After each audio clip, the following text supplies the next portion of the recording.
You've probably heard the phrase consistency is key. It's great for social media algorithms, it's great for getting things done in our business, and it's great for our clients. But how do you make sure that you can maintain consistency? It can be challenging when you're the only one in the business as an entrepreneur or a freelancer. So, what do you do? Well, join me in this conversation with Laura Bean, copywriter, and Laura Robinson, brand designer and strategist, as we share our experiences and tips to help you stay consistent in your business. I'm Danny Evergreen, your NLP and mindset coach, and I hope you enjoy. So we're going to have a conversation about being consistent, about consistency in your business as an entrepreneur. So guys, consistency, in my opinion, is key to being an entrepreneur. I think if you are not consistent with getting down and doing your work, your business isn't a business. It's just a hobby. So quickly jumped on to have a look at what consistency means on the internet. And so there's 5 tips that I've came across that I think, let's see what we all think, if we all think the same as entrepreneurs.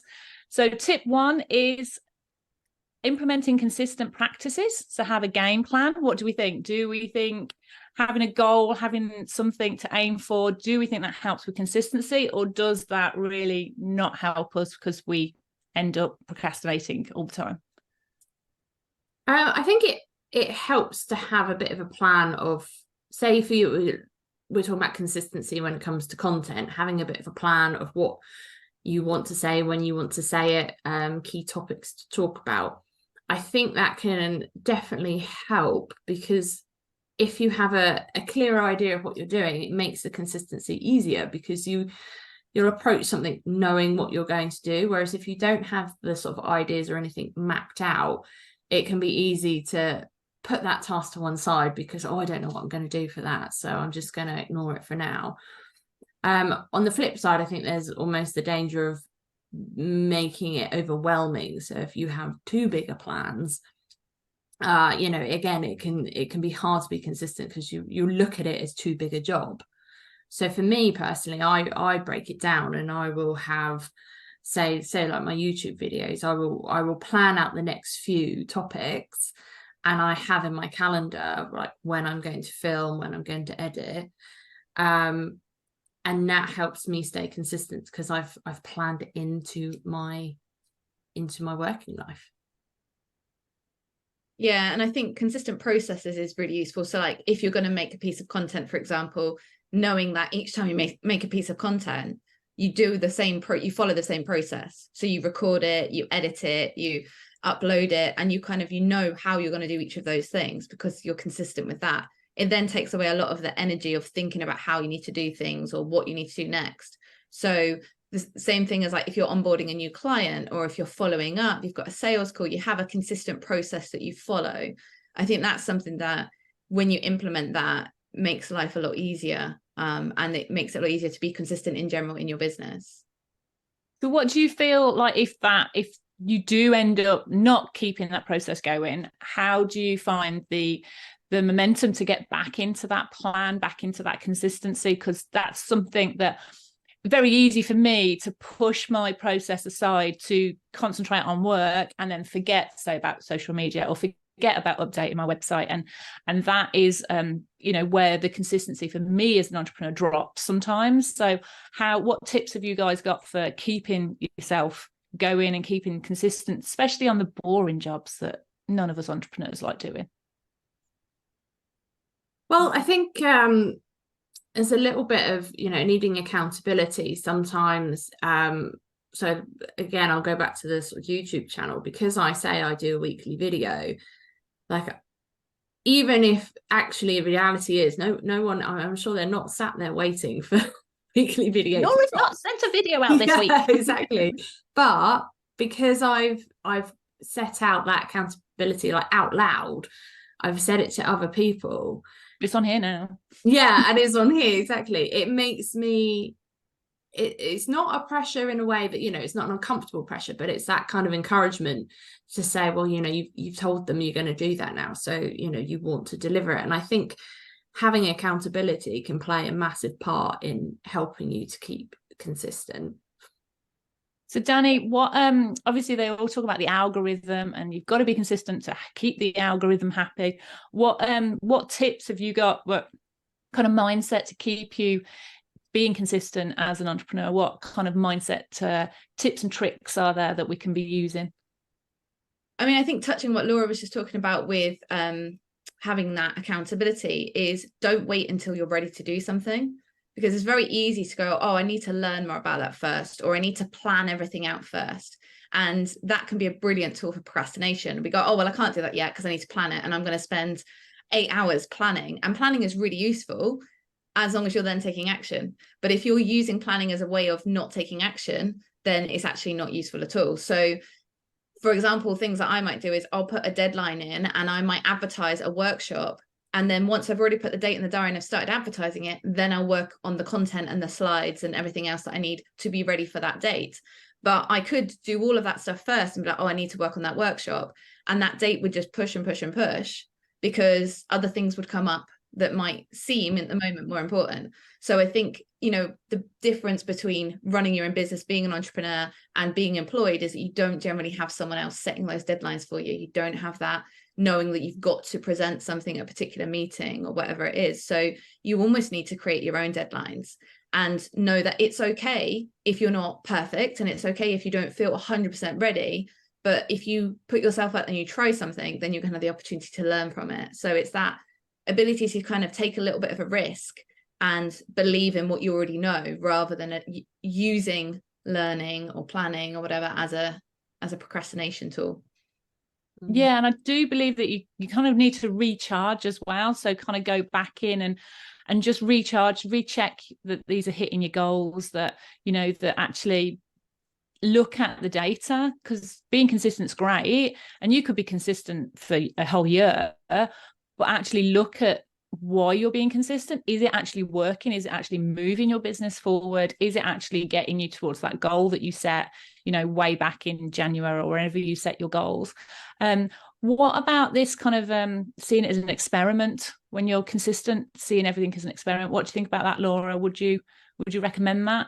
Yeah, absolutely. And I think, like you've just said, there's no point. You can be consistent in something, and if it's not doing anything for your business, not moving that needle anywhere, then is it worth it? Is it worth your time? Is it worth the energy?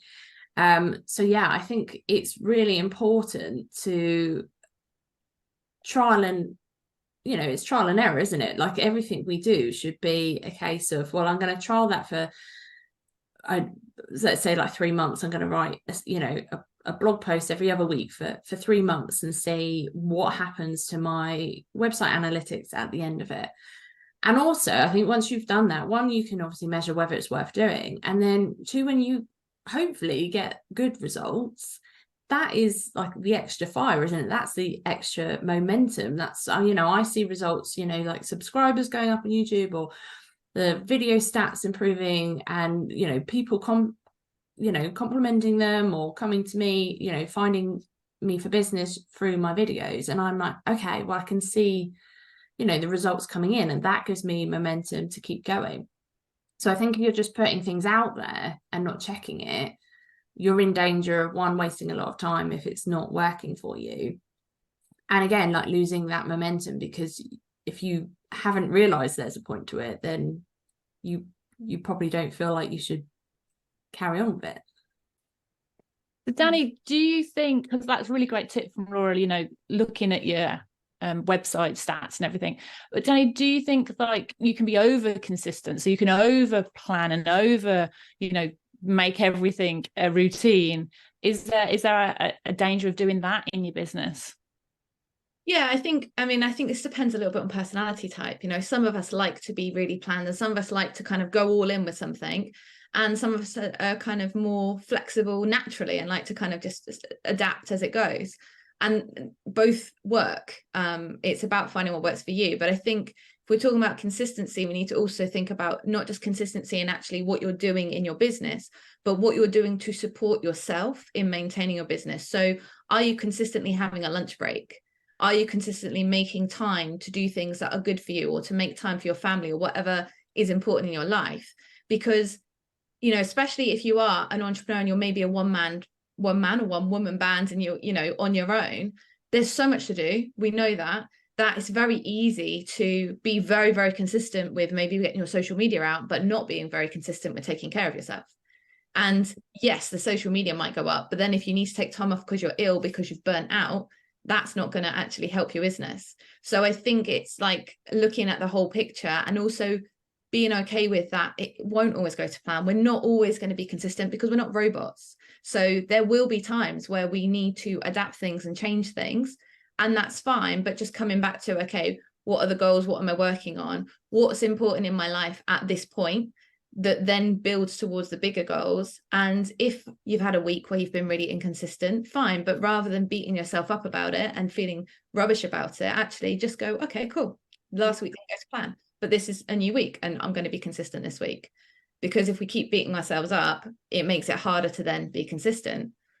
So the best thing we can really do is just accept when things don't go to plan and then try and get back on the new plan again. I think that's really important.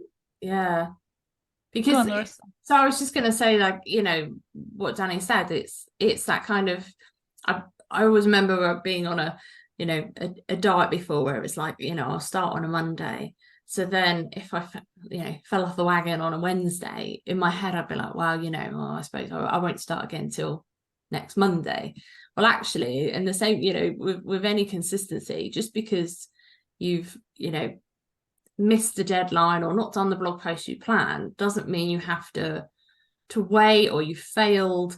Like, get back into the routine as quickly as you can and don't beat yourself up over what, you know, that one missed deadline for yourself. And as Danny says, it's that kind of picking the momentum back up again rather than just thinking, oh, I've failed, so there's no point.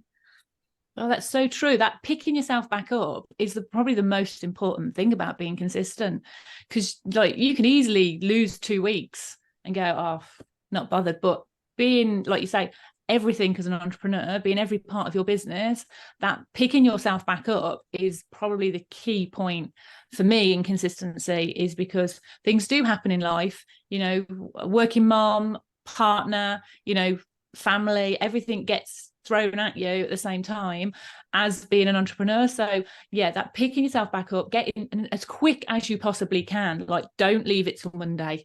I hate that. I hate where people go, oh, I plan on a Sunday and, you know, I'll start on Monday. And it's like, no, start today. It's a bit like everyone's slowing down for Christmas. I don't get that either. I'm like, you've still got 14, however many days left. Just keep going. Why are you stopping? But what do you feel about, because it's a hot topic at the moment, morning routines and, you know, consistently getting up at the same time every morning, doing the same routine? That personally, that wouldn't work for me. But what do you guys feel about that? Because it's such a hot topic with entrepreneurs. You keep seeing these YouTubes and Instagrams going, I get up at 6 o'clock and go to the gym and have an ice bath. And do you agree with that kind of like consistency? Does that help you guys in your business, or do you think it's just a fad and actually they probably don't do it? I think it's got to be personal to you, isn't it? Because I think is it the 5 a.m. club, 4 a.m.? I'm not, I can't remember which it is. But I instantly was like, I don't want to get up at that time. Like, that doesn't work for me. I get up reasonably early and I go swimming every morning, but that's because I found something that works for me.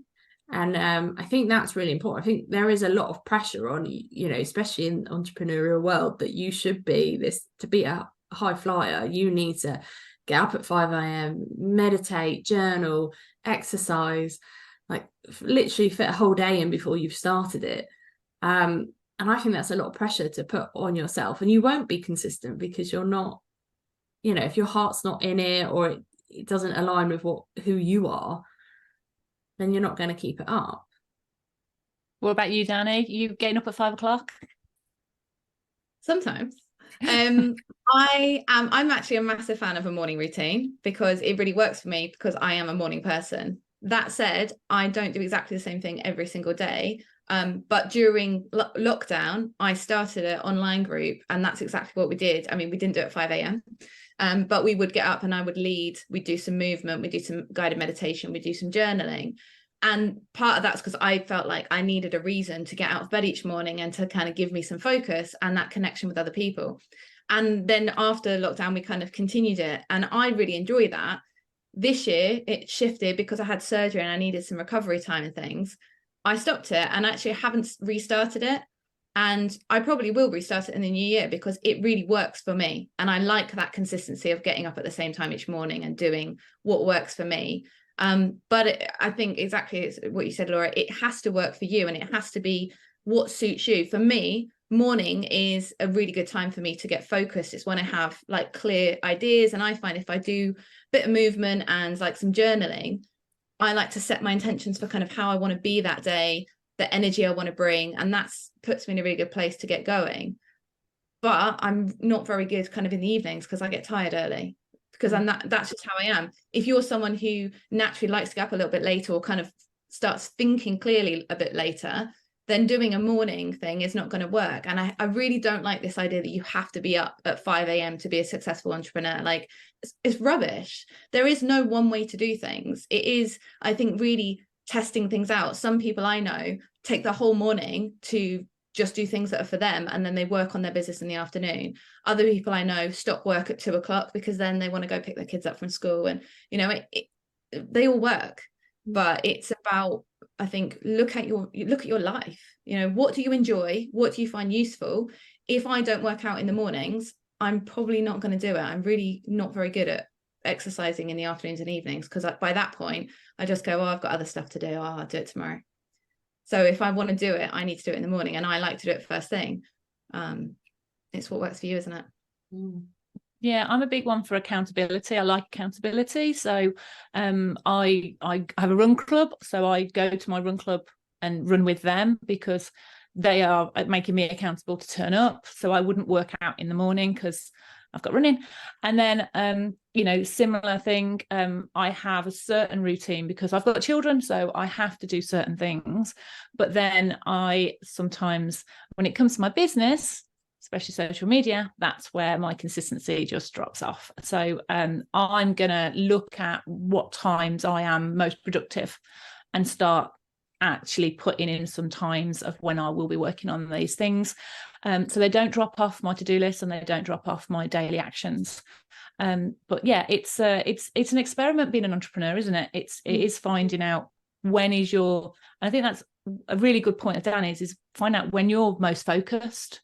Yeah, I think that was a bit of a game changer for me, finding out when my key focus hours were, and like you say, put the most important tasks in that focus time. So and utilizing that time, isn't it? Because especially with social media, I mean, I have a love-hate relationship with it. Sometimes I love being on it. Sometimes I just want to shut all the accounts down and hide from the world. And in those times, it's helpful if I've like pre-written some posts or pre-planned them, because it takes the pressure off the me in the moment, that kind of I can't be bothered, I'm not feeling it today, because the me that was in the moment and had enthusiasm for it like planned it for me. So sometimes it's consistency doesn't have to mean you're constantly every week like energized for writing your social media posts, for example, but it could mean that you've planned out what you're doing, and in those times where it is better for you to get on ahead with your content and use that time to do it. Yeah, and ahead really helps, I think. Yeah, the other thing I think is really useful is if you've got something that you find maybe challenging that you want to do consistently, is to do that thing of like habit chaining. So you link it to something else you already do. So for some people, exercise is one of the things that they want to do. It's really challenging. So you link it to something else. You always do it kind of at the same time. Let's say social media, I want to make sure I'm going to write a social media post every day. I could decide that the first thing I do when I sit down at my desk is I write a social media post. Or, people do things when they brush their teeth, they say affirmations in their head. It's linking it to something that you already do. So you're not having to create kind of a whole new habit. You're already following your normal habits, and then you just link that kind of directly onto something.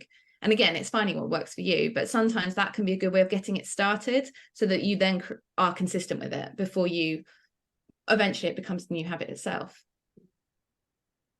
Definitely. And I think that's a really good tip of like adding it to another task that you're already doing. I think I'm going to have to try and use that one, especially when it comes to social media. But yeah, I think that's great. Unless you've got any more tips and tricks that you use, do you reward yourselves? Do you how long do you keep a habit going? How long do you keep consistency going? And then, do you have an end point, or do you just keep going until you stop being consistent? How do you guys do that? Do you track it? Do you every month? Do you just check that you're doing the same consistency habits, or do you have an end? I think for me, it's how long it works. If it's still working in the right direction, if it's still helping me move towards my goal and it still works in my life, then I'm gonna try and keep consistent with it.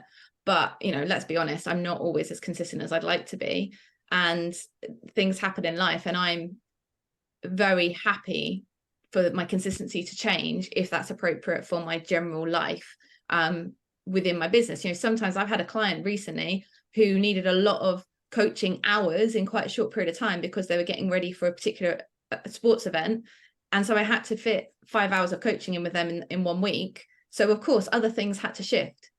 I can't just suddenly work an extra 5 hours because I'm committed to certain things. So was I as consistent with social media this week? No, but I had 5 hours of coaching with a client that was a really great experience for me, hopefully a really great experience for them as well. That's okay with me. So I think it is that, yeah, being consistent as long as it's working, but also for me, it's about being flexible and knowing where your priorities are, what's really important to you in your business and how does that work with the rest of your life. I think that I like the rewards thing. I implemented that once I was training for a half marathon, and I'd written in a book, like the kind of, once I'd got to running sort of like 3 miles, I would treat myself to, I think it was like a takeaway or something like that. And then, when I got to 6 miles, I was going to buy myself some new trainers, because at this point, like, I'm obviously I'm getting committed to running. So I had it all mapped out, and that helped as well. So, I might implement that for when I do my planning for next year's content.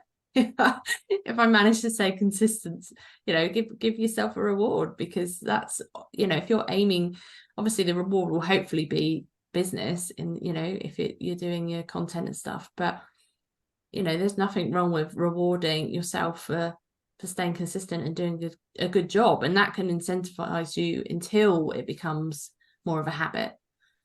Yeah, definitely. We don't get that same external validation very much when you're an entrepreneur, do you? You don't have a boss kind of going, oh, well done, you've done a brilliant bit of work there. So you kind of have to create that for yourself. And again, it's finding what motivates you. Is it giving yourself a treat? Is it giving yourself a little bit of extra time in bed one morning? Finding what is it that's going to make you feel like, yeah, I've done it well, and well done me. Because we do need to take time to appreciate that. It's very easy to constantly be going right, next, and never stop to notice all the hard work you've put in. So just acknowledging and treating yourself a little bit on the journey makes it a bit easier, I think, to be consistent. Yeah, because you have targets and bonuses at in jobs, don't you? So set yourself some. Yeah, and I like the idea of sticking it in the diary, so it's there, so it's keeps reminding you that actually that's the goal that you're working towards, and get it. Because some of the things that you have to keep doing consistently are the mundane jobs. And there is no big, celebration at the end of them. So, I like that idea. That's a really good tip. Cool.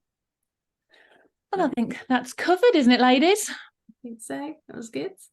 Yeah, covered and done. So stay consistent and reward yourself lots.